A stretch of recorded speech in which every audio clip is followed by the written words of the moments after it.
बताइए क्या पढ़ रहे थे हम लोग। ऑपरेटर बताए।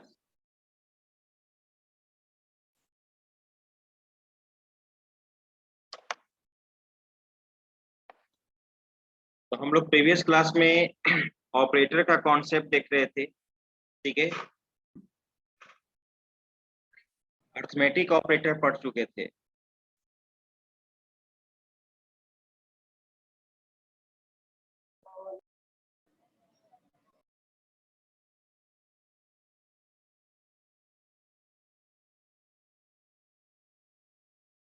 ठीक है, अब अर्थमेटिक ऑपरेटर के बाद जो हमारा ऑपरेटर है यहाँ पे रिलेशनल ऑपरेटर है।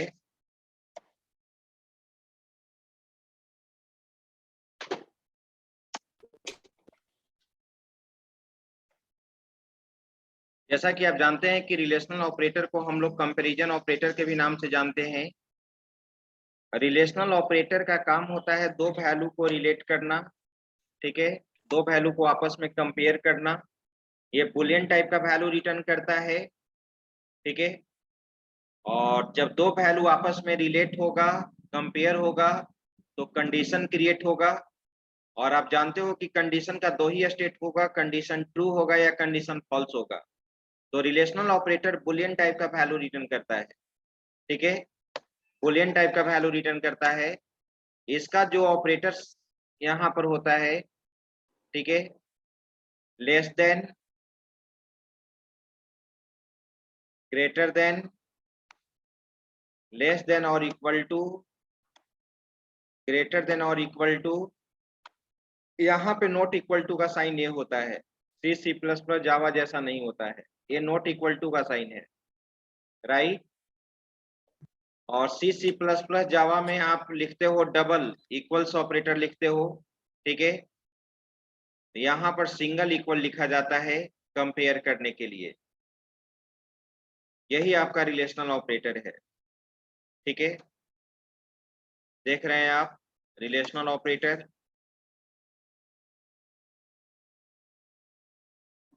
अब यहाँ पे इस रिलेशनल ऑपरेटर का अगर हम एग्जांपल दें और यहाँ पर लिखे 20 ग्रेटर देन और इक्वल टू 20।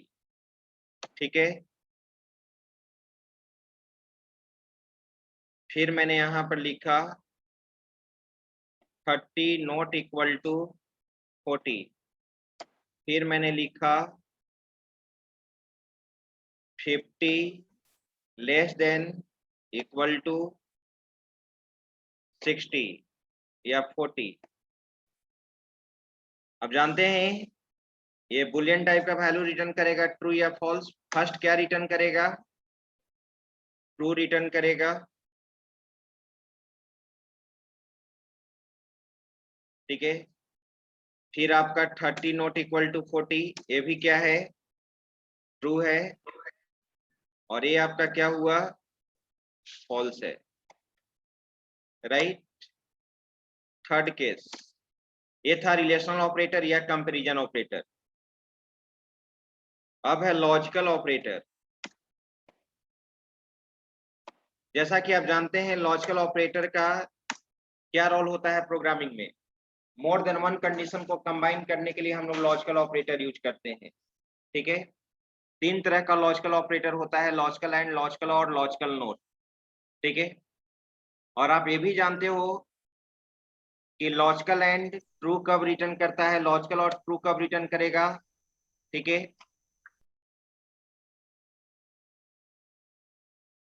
तो यहाँ पे मैंने लिख दिया लॉजिकल एंड। लॉजिकल एंड का साइन यहाँ पे होता है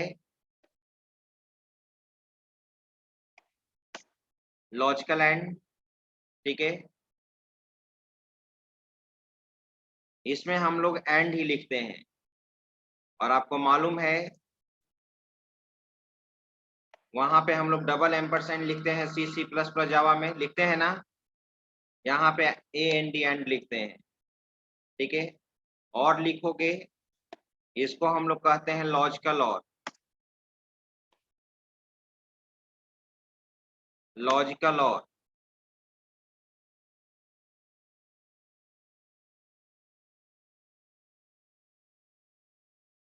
फिर तुम्हारा लॉजिकल नोट है, इसको नोट, ठीक है।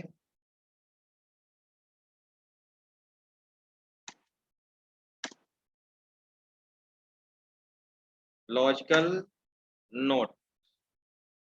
अब आप लोग यहाँ पे बताइए कि लॉजिकल एंड ट्रू कब रिटर्न करता है, बोलिए। जब दोनों ट्रू होगा, ठीक है। दोनों ही क्यों, दो ही क्यों? हाँ, if all combined conditions are true then returns true, otherwise returns false, ठीक है। वो होता है logical and,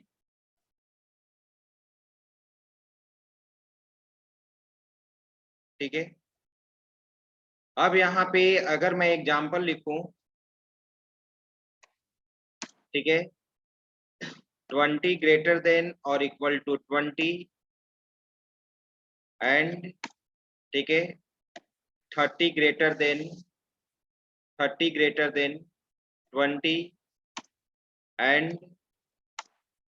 4 not equal to 5, 4 not equal to 5। ये तीन कंडीशन यहाँ पे कंबाइन किया गया है, ये क्या रिटर्न करेगा? 30 ग्रेटर देन, यहाँ पे मैंने अभी कर दिया 20, अब क्या रिटर्न करेगा? ट्रू रिटर्न करेगा, राइट। अब कोई मुझे बता सकता है, ये तो आप जान गए कि सभी कंडीशन अगर ट्रू होगा तो ट्रू रिटर्न करेगा, अदरवाइज फॉल्स रिटर्न करेगा। लेकिन आप मुझे बताइए कि लॉजिकल एंड में शॉर्ट सर्किट का कंडीशन कब होता है? लॉजिकल एंड में लॉजिकल एंड शॉर्ट सर्किट का कंडीशन कब होता है? कोई आपसे पूछेगा कि लॉजिकल एंड में या लॉजिकल और में शॉर्ट सर्किट का कंडीशन कब लगता है?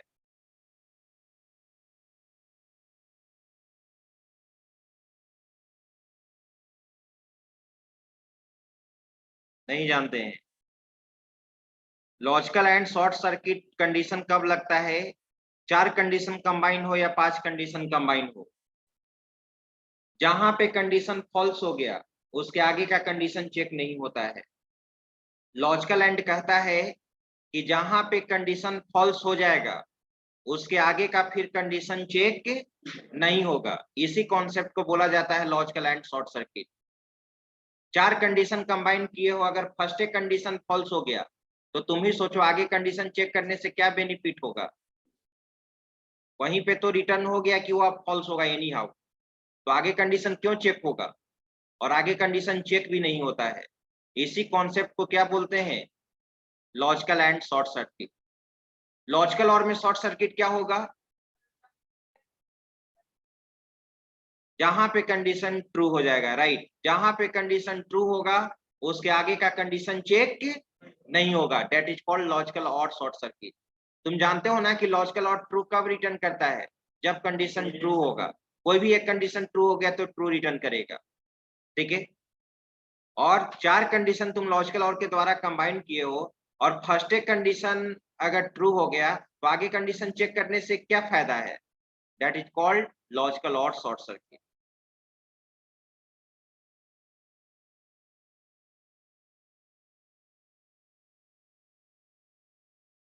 ठीक है। 50 greater than 60 and 4 not equal to 6 and 5 greater than 4, क्या रिटर्न करेगा? कैसे ट्रू रिटर्न करेगा जी? फर्स्ट कंडीशन तुम्हारा क्या हो गया? फॉल्स हो गया ना। फर्स्ट कंडीशन तुम्हारा फॉल्स हो गया, तो जब फर्स्ट कंडीशन आपका फॉल्स हो गया, मैंने यहाँ पे एनोटेशन लिया,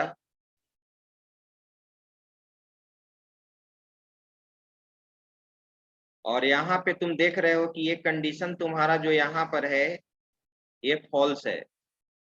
फर्स्ट कंडीशन क्या हो गया? फॉल्स हो गया। इसके आगे का कंडीशन चेक नहीं होगा, यही तुम्हारा क्या कहलाएगा, लॉजिकल एंड शॉर्ट सर्किट।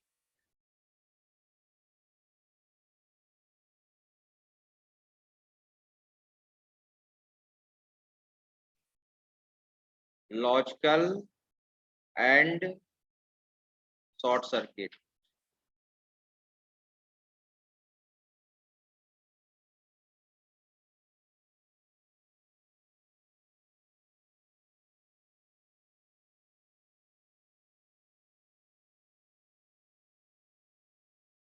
आगे का कंडीशन आपका चेक नहीं होगा। चलो, लॉजिकल एंड शॉर्ट सर्किट, ठीक है। अब हम लोग आगे चलते हैं। लॉजिकल और के लिए मैं एग्जांपल लिख रहा हूं। 40 greater than 50, 40 greater than 50, logical और 5 नॉट इक्वल टू 6, लॉजिकल और यहां पर दे दिया 6 ग्रेटर देन 5। अब आइए, क्या रिटर्न करेगा, ये ट्रू रिटर्न करेगा। यहां बताओ क्या लॉजिकल और शॉर्ट सर्किट है? यस, ठीक है। आप देखिए यहाँ पे, ये फर्स्ट कंडीशन तुम्हारा क्या है, फॉल्स। यहाँ पर अभी लॉजिकल और शॉर्ट सर्किट नहीं है, हो सकता है कि नेक्स्ट कंडीशन ट्रू हो जाए। 5 not equal to 6 condition true हो गया ना, क्या अब आगे का कंडीशन चेक होगा? दैट इज कॉल्ड लॉजिकल और शॉर्ट सर्किट।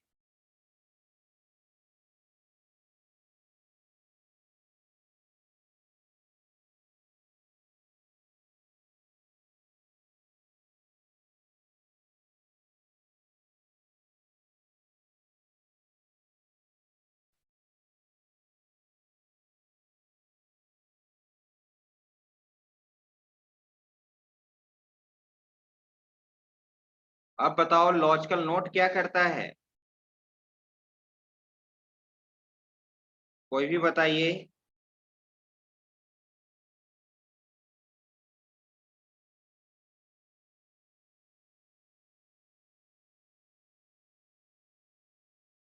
क्या करेगा?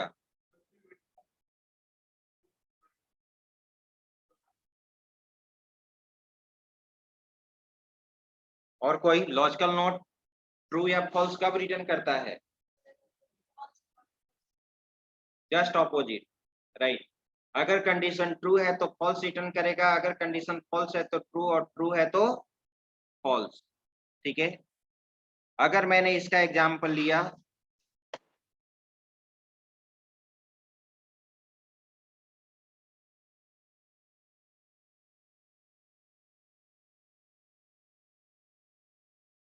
अगर मैंने इसका एग्जाम्पल लिया यहाँ पे लॉजिकल नोट का, तो आप ही बताइएगा। 50 ग्रेटर देन 50, और इसके पहले मैंने नोट लगा दिया, नोट। सेकेंड एग्जाम्पल मैंने लिया 50 greater than equal to 50, logical and, ठीक है, 4 नॉट इक्वल टू 6, और इसके पहले मैंने नोट लगा दिया।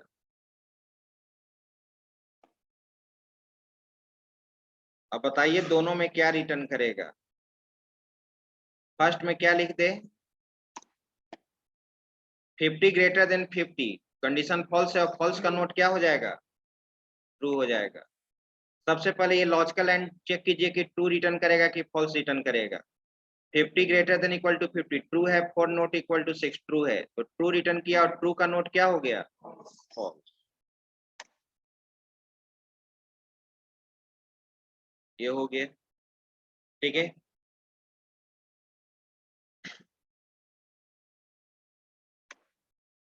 फोर्थ,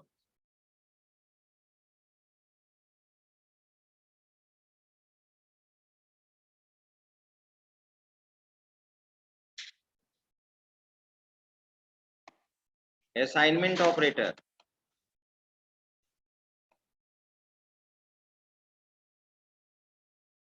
असाइनमेंट ऑपरेटर यहाँ सिंगल को यूज करते हैं, सिंगल यूज होता है, ठीक है। ए इक्वल टू 10, असाइनमेंट ऑपरेटर का काम होता है किसी भी वेरिएबल में वैल्यू को असाइन करना। यहाँ मल्टीपल असाइनमेंट यूज नहीं होता है, कंपाउंड असाइनमेंट ऑपरेटर यूज नहीं होता है। C++ जावा में मल्टीपल असाइनमेंट होता है, कंपाउंड असाइनमेंट ऑपरेटर होता है, यहाँ पे नहीं होता है। क्या होता है मल्टीपल असाइनमेंट ऑपरेटर जावा में या सी में या C++ में? कंपैरिजन के लिए कहाँ यूज होता है? मल्टीपल असाइनमेंट ऑपरेटर है, नाम से पता चलता है। कंपैरिजन के लिए अगर होगा तब तो रिलेशनल ऑपरेटर हो जाएगा।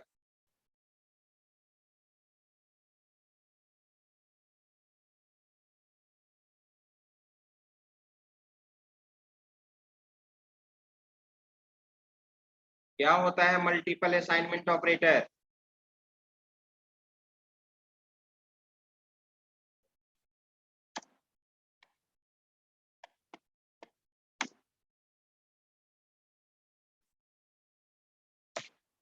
मल्टीपल असाइनमेंट ऑपरेटर में अगर तुम लिखते हो a equal to 10,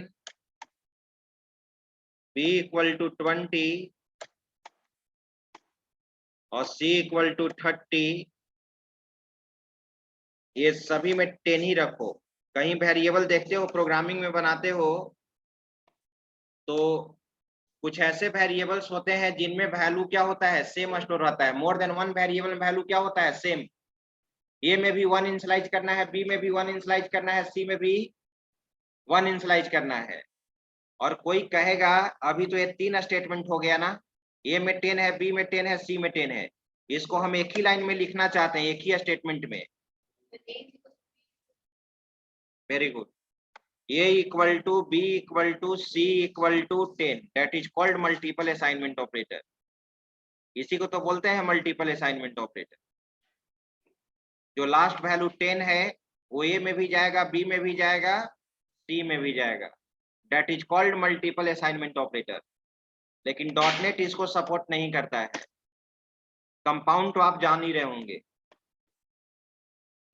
compound assignment आप जान रहे होंगे। एग्जाम्पल बोलो कंपाउंड असाइनमेंट ऑपरेटर का,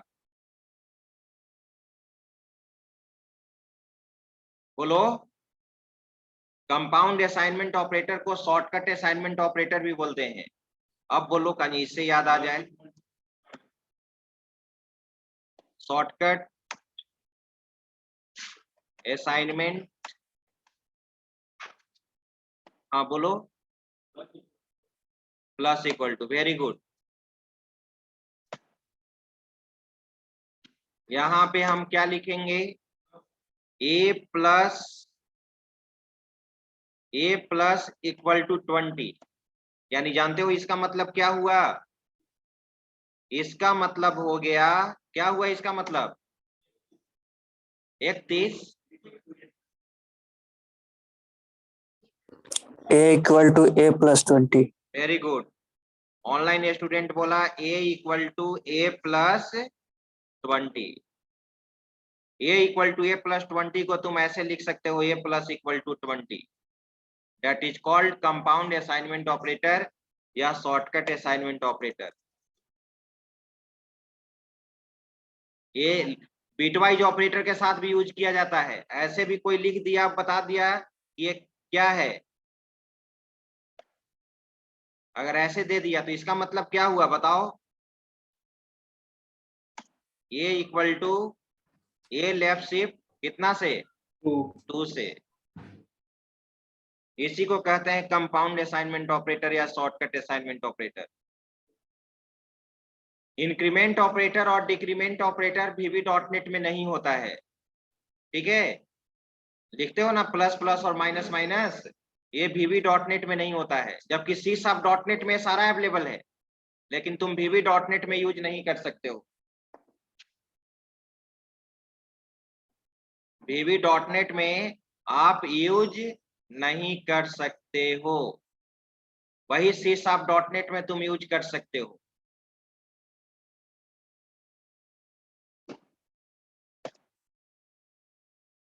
सातवां,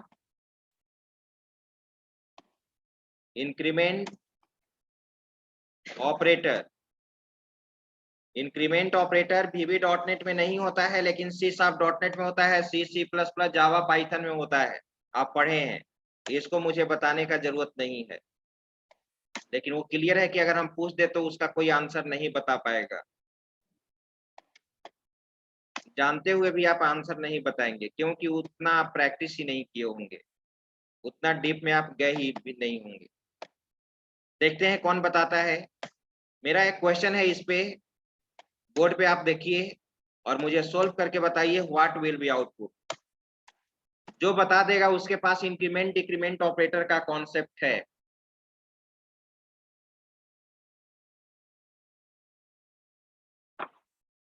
आप अपने कॉपी पे सोल्व करके आप आंसर बताओगे।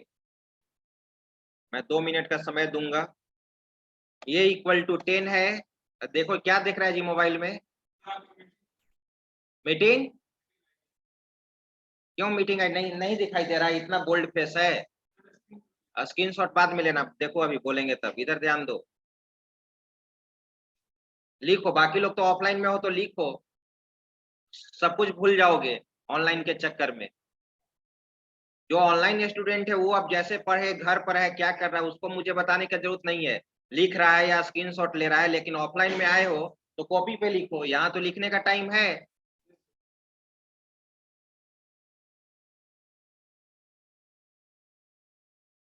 अब हम किसको देख रहे हैं कि वो पढ़ रहा है कि क्या कर रहा है? ज्वाइन करके घूम भी रहा होगा, ज्वाइन कर लिए और घूम भी रहे हैं रोड पे, बाइक चला रहे हैं, क्लास ज्वाइन किए हैं अटेंडेंस के लिए। पढ़ने वाला स्टूडेंट कहीं पर भी पढ़ सकता है। ऑनलाइन में भी बहुत सारे स्टूडेंट होंगे जो फोकस कर रहे होंगे पढ़ने पे। तो ये सब अब आप लोग को सिखाने का जरूरत नहीं है, क्योंकि मात्र अब आप लोग साल भर हैं यहाँ। ऑलरेडी आप 2 साल पढ़ लिए हैं, तो अब ये सब क्या समझाना है। A equal to 10, B equal to 20। मैंने लिखा यहाँ पे A plus plus, B plus plus, plus plus A plus plus B, B equal to A plus plus, Q equal to B plus plus. Right. अब आपसे पूछा जा रहा है A equal to what, computer क्या आउटपुट देगा? B equal to what, B equal to what?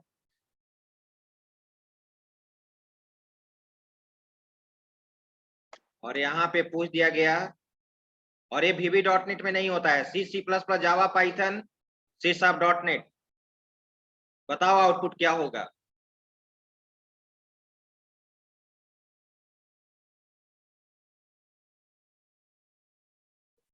Increment operator किसी भी वेरिएबल के वैल्यू को 1 से इंक्रीज करता है।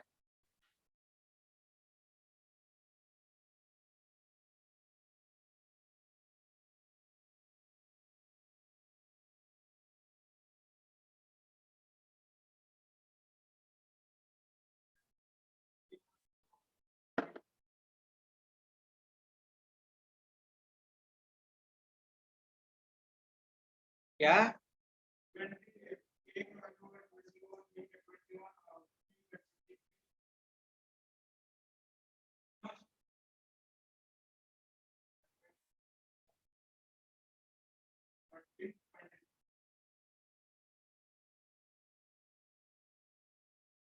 देख ले। हाँ बोलो, A का वैल्यू क्या होगा?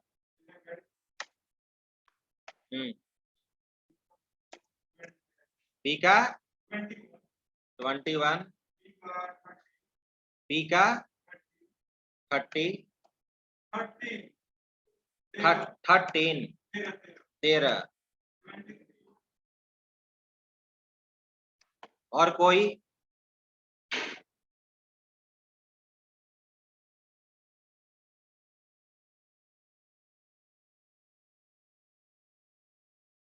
प्रकाश कुमार ने बताया है A equal to 10, B equal to 20, B equal to, ऐसे ये सब 100% जो आंसर ये सब बता रहे हो 100% रॉन्ग है। और कोई बताओ? Sir A equal to 13, B एक इक्वल मिनट टू एक मिनट, कौन बोल रहा है? रवि सर। रवि रंजन। हाँ बोलो रवि रंजन, तुम्हारा आंसर लिखने लायक है, बोलो बोलो। 13 A equal to 13 13, B equal to 23 B का वैल्यू 23 सर 23, B का वैल्यू 12 12, Q का और वैल्यू 22। 22। और कोई?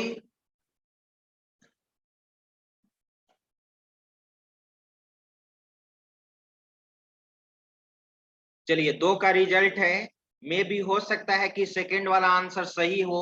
मैं अब इसको सोल्व कर रहा हूं, ध्यान से देखो, ध्यान से आप इसको देखिए।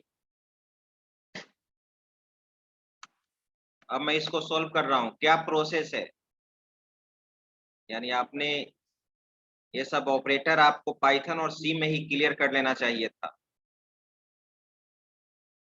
ए का वैल्यू 10 है, बी का वैल्यू 20 है, ए प्लस प्लस है, ये पोस्टफिक्स है ना। आपको मालूम है कि प्रीफिक्स और पोस्टफिक्स होता है ना। ऑपरेंड के पहले जो यूज होता है उसको क्या कहते हैं? प्रीफिक्स। और ऑपरेंड के बाद में जो यूज होता है उसको क्या कहते हैं? पोस्टफिक्स कहते हैं, राइट। प्रीफिक्स कहता है कि जहां मुझे यूज किया जाएगा हम वहीं पे इंक्रीज कर जाएंगे। प्रीफिक्स कहने का मतलब क्या? पहले प्रीफिक्स जहां यूज होगा वहीं पे इंक्रीज हो जाएगा। पोस्टफिक्स कहता है कि जहां पे मुझे यूज किया जाएगा, एज ए पोस्टफिक्स के रूप में मुझे जहां पे यूज किया जाएगा वहां पे हम इंक्रीज नहीं करेंगे, लेकिन नेक्स्ट टाइम जहां मुझे यूज किया जाएगा वहां पे हम इंक्रीज कर जाएंगे। यानी पोस्टफिक्स बाद में इंक्रीज होता है और प्रीफिक्स पहले ही इंक्रीज हो जाता है। ये क्या है? यहाँ पर पोस्टफिक्स है ना, तो आप बताओ यहाँ पर ए का वैल्यू क्या रहेगा? 10 रहेगा, वेरी गुड। ए का वैल्यू यहाँ 10 रहेगा, लेकिन याद रखना नेक्स्ट टाइम ए जहां मिलेगा सबसे पहले इसका वैल्यू इंक्रीज करेगा ना। चलो बी प्लस प्लस, बी का भी वैल्यू इंक्रीज नहीं करेगा, बी का वैल्यू यहां पर क्या मिलेगा? 20 ही रहेगा, राइट। आगे आइए, प्लस प्लस ए, ये मिल गया ना नेक्स्ट टाइम। जब ये नेक्स्ट टाइम मिल गया तो सबसे पहले पोस्टफिक्स वाला का इंक्रीमेंट यहां पर होगा। हम लोग देखते हैं प्लस प्लस ए में यहां पर देखेंगे कि ए का करंट वैल्यू क्या था। देखो तो ए का करंट वैल्यू क्या है? 10 है ना। और साथ में ये भी देखते हैं कि ये प्रीफिक्स था कि पोस्टफिक्स था। करंट वैल्यू देख, कभी गलत नहीं होगा। करंट वैल्यू तुम देखोगे कि ए का करंट वैल्यू क्या है? 10। और साथ में ये देखो यहाँ पर कि प्रीफिक्स है या पोस्टफिक्स? पोस्टफिक्स है ना, तो पोस्टफिक्स तो नेक्स्ट टाइम इंक्रीज होगा, तो सबसे पहले यहाँ पे इंक्रीज करेंगे। तो इसका इंक्रीज करेंगे तो क्या होगा? 11। और साथ में यहाँ क्या है? प्रीफिक्स भी है, तो प्रीफिक्स तो यहीं पे ना इंक्रीज कर जाएगा। तो आप ही बताइए ए का वैल्यू यहाँ पर क्या आएगा? 12 आएगा। ए का वैल्यू क्या आएगा? 12 आएगा। बी का भी उसी तरह से ना, बी का वैल्यू यहाँ करंट में 20 है, यहाँ पर क्या हो जाएगा? 22 हो जाएगा।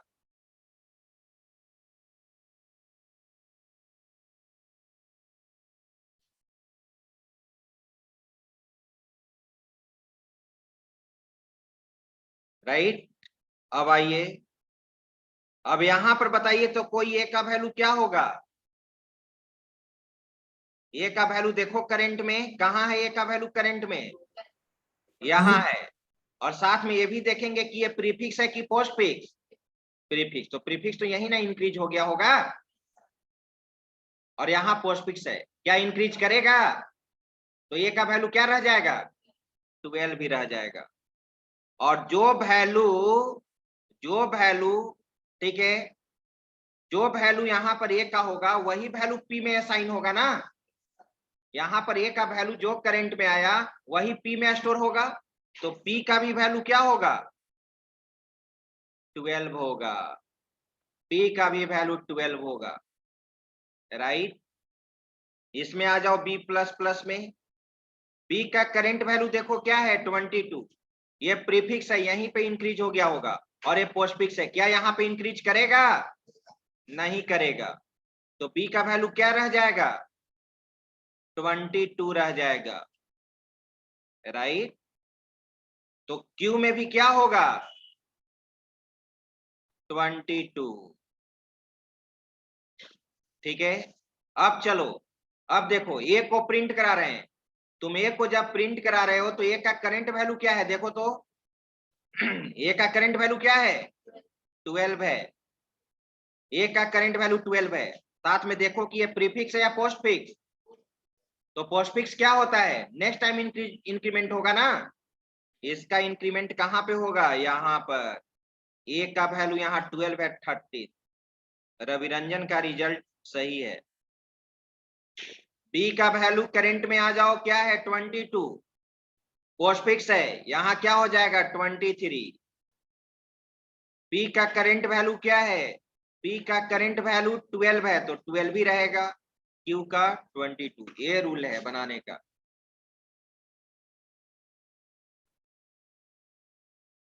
समझ गए? समझ गए तो एक और बनाकर दिखा दीजिए।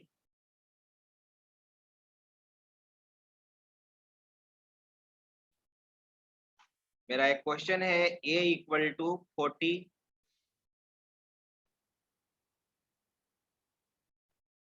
b equal to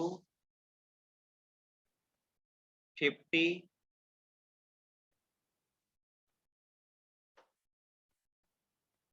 plus plus a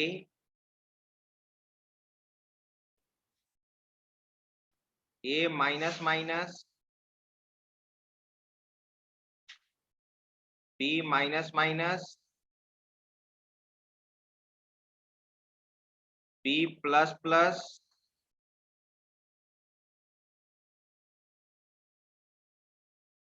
minus minus b equal to plus plus a q equal to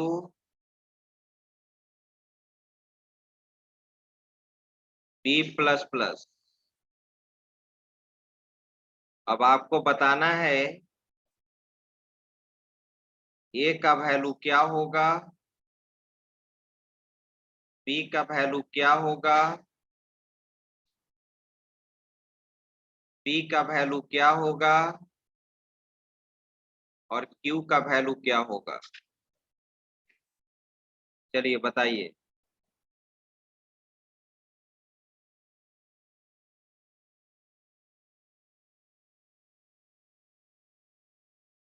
decrement operator 1 से डिक्रीज करता है। सारा प्रीफिक्स और पोस्टफिक्स का रूल वही होता है। प्रीफिक्स जहां होगा वहीं पे इंक्रीज या डिक्रीज कर जाएगा, पोस्टफिक्स नेक्स्ट टाइम इंक्रीज या डिक्रीज करता है। बस इतना ही कॉन्सेप्ट को फुलफिल करना है।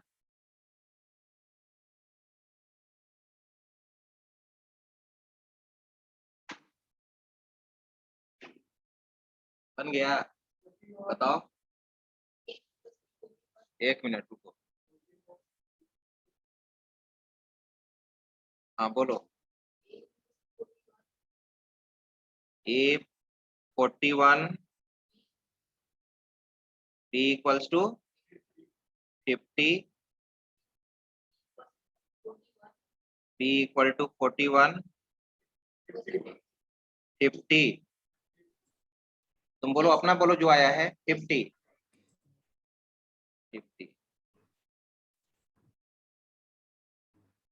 और कोई student? Sir Q49 Q49 Q49 बाकी सही है, Q49 बाकी सब सही। बाकी सब सही है। आइए देखते हैं अब और कोई।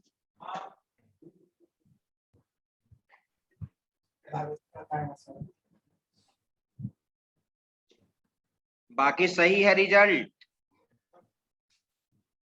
चलिए सब सही है तो आइए चेक किया जाए।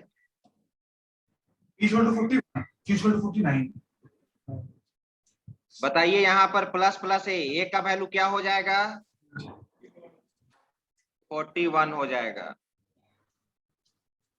ठीक है, यहाँ पर ए का वैल्यू क्या होगा?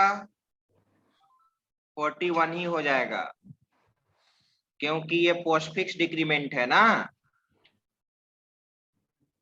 चलिए, बी का वैल्यू यहाँ पर क्या रह जाएगा? 50 रह जाएगा।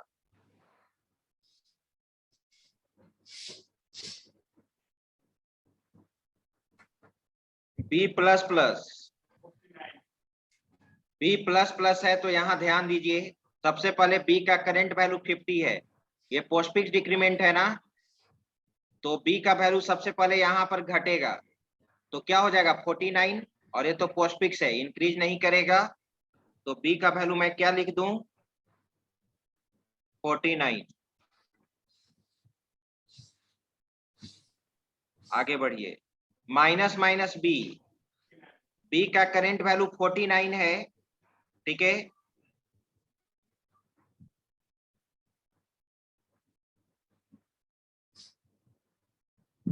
बी का वैल्यू यहाँ पर 49 है, क्या है यहाँ? पोस्टफिक्स ना।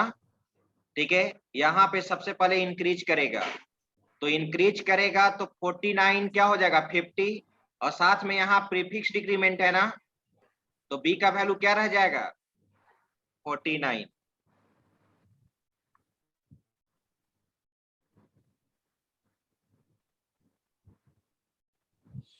प्लस प्लस ए का करंट वैल्यू देखा जाए, यहाँ पर है ए का करंट वैल्यू 41, साथ में देखेंगे कि प्रीफिक्स है या पोस्टफिक्स। पोस्टफिक्स है ना, वैल्यू डिक्रीज करेगा, तो 41 डिक्रीज करेगा तो क्या होगा? 40 होगा, और साथ में प्रीफिक्स है, तो यहाँ पर ए का वैल्यू क्या हो जाएगा? बोलो, 41।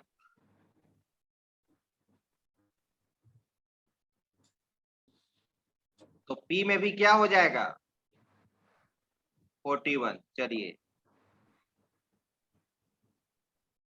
ध्यान रहा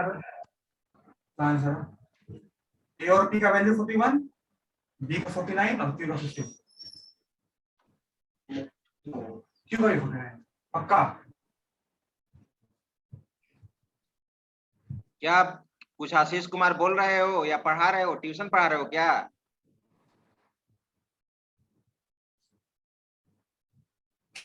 नो सर, तो आवाज आ रहा है तुम्हारे बैकग्राउंड से। मैं वही सॉल्व कर रहा था। हाँ, तो हम लोग कहाँ पे थे? यहाँ पे b प्लस प्लस, तो b का करंट वैल्यू देखा जाए 49, प्रीफिक्स है, कोई दिक्कत नहीं है, जो होना था यहीं पे हो गया होगा। b का वैल्यू 49, यहाँ पोस्टफिक्स है, क्या इंक्रीज करेगा? नहीं, तो b का वैल्यू यहाँ पर क्या आया? 49, तो q में भी क्या आएगा? 49।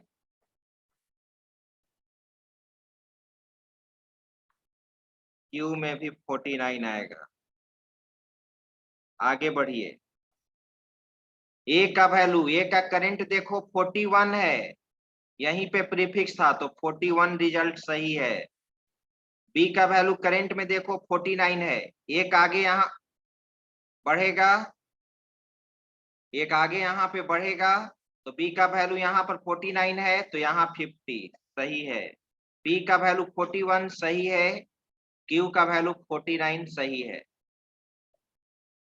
यही तो है, ये था इंक्रीमेंट डिक्रीमेंट ऑपरेटर। ठीक है,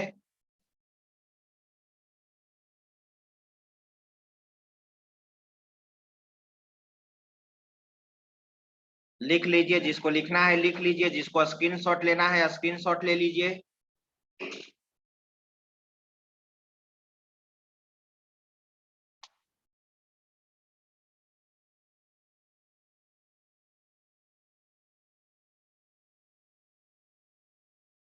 अब यहाँ पे कुछ और ऑपरेटर है, VB डॉट नेट पे फोकस करते हैं, ठीक है, जो C++ जावा में ये सब नहीं है।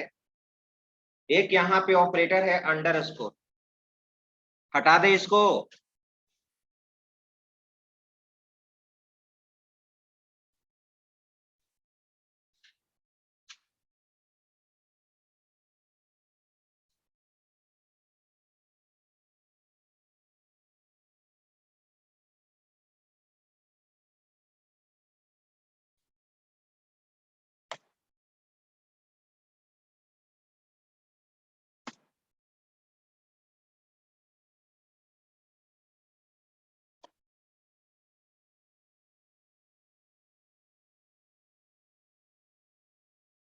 Underscore,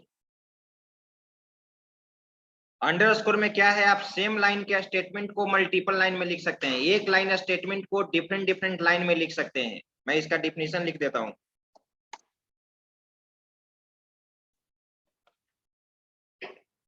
this operator is used to write, this operator is used to write one statement, this operator is used to write one statement in more lines। एक ही लाइन के स्टेटमेंट को आप मोर देन वन लाइन में लिख सकते हो। जब तुमको न्यू लाइन ब्रेक करना है अंडरस्कोर दे दो, जब तुमको न्यू लाइन ब्रेक करना है अंडरस्कोर दे दो। एग्जाम्पल देखो, लिख रहे हैं dim A as integer, integer, comma B as integer, comma C as single, comma NM as string. Right, एक लाइन का स्टेटमेंट है। अब इसको मैं मल्टीपल लाइन में लिखने का कोशिश करता हूं, मोर देन वन लाइन में कैसे हम इसको लिखेंगे। देखो टीम ए एज, अब लगता है कि न्यू लाइन दे देना है, अंडरस्कोर लिखकर न्यू लाइन लिखो, एक ही लाइन स्टेटमेंट मानेगा वो। आ रही बात समझ में? एज के बाद क्या लिखोगे, integer, comma B as integer. अब तुमको लगता है कि न्यू लाइन में लिखना है, अंडरस्कोर दो, अंडरस्कोर देकर तुम न्यू लाइन ब्रेक कर सकते हो। आ रही बात समझ में? यानी एक लाइन स्टेटमेंट को मल्टीपल लाइन में तुम लिख सकते हो। B as integer, B as integer. अब इसके बाद सारा लिख देते हैं।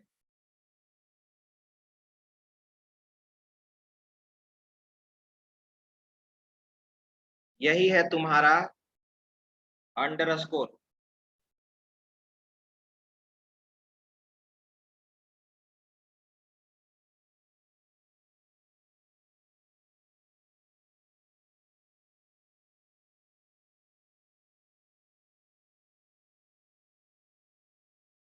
अब इसका एक जस्ट रिवर्स होता है, यानी more than one line statement को एक ही लाइन में कैसे लिखोगे। मोर देन वन स्टेटमेंट में लिखे गए को एक ही लाइन में अगर हम लिखना चाहते हैं तो कैसे लिखेंगे। C++ में तो सेमीकोलन यूज करते हो ना, एक ही लाइन में लिखने के लिए क्या यूज करते हैं, सेमीकोलन, टर्मिनेटर। यहाँ पे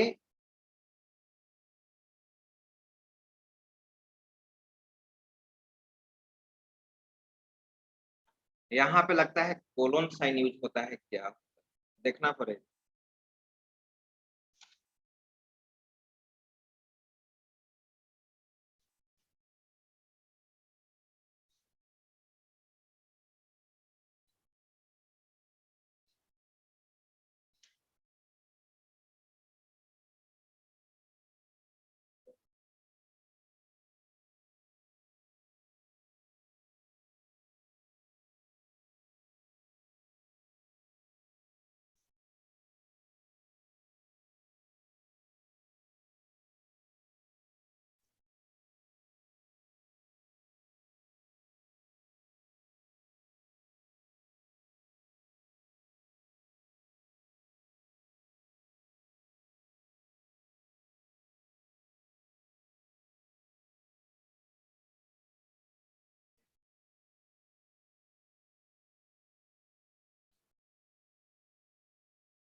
हाँ, कोलन साइन।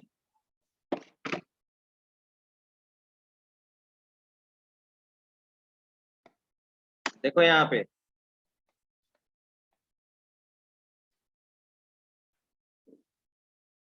इस ऑपरेटर का काम क्या होता है, उस चीज को देखो। Operator is used to write multiple line statements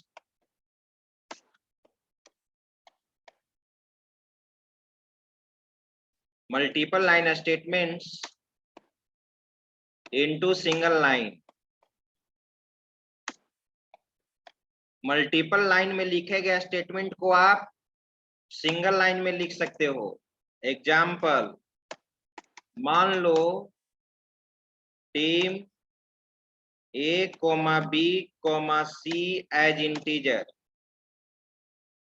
right? A equal to 10, B equal to 20 और C equal to A plus B। कितना लाइन स्टेटमेंट है? 4 लाइन ना।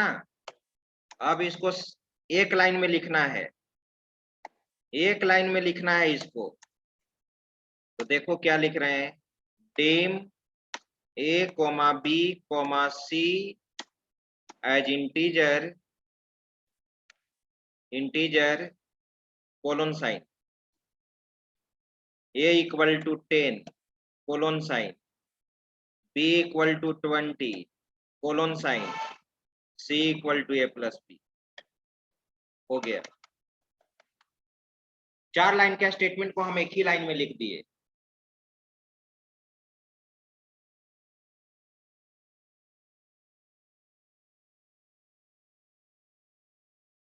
एक लास्ट कॉन्कैटिनेशन,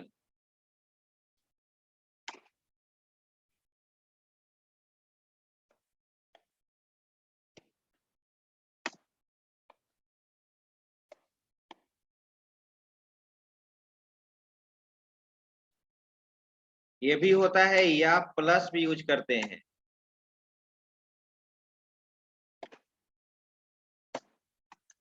एग्जाम्पल,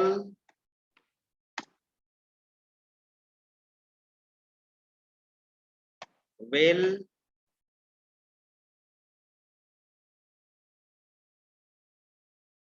कम, क्या आउटपुट आएगा? वेलकम। कम किसके साथ कॉन्कैटिनेट हो जाएगा? वेल के साथ। इसको आप प्लस भी करके यूज कर सकते हो।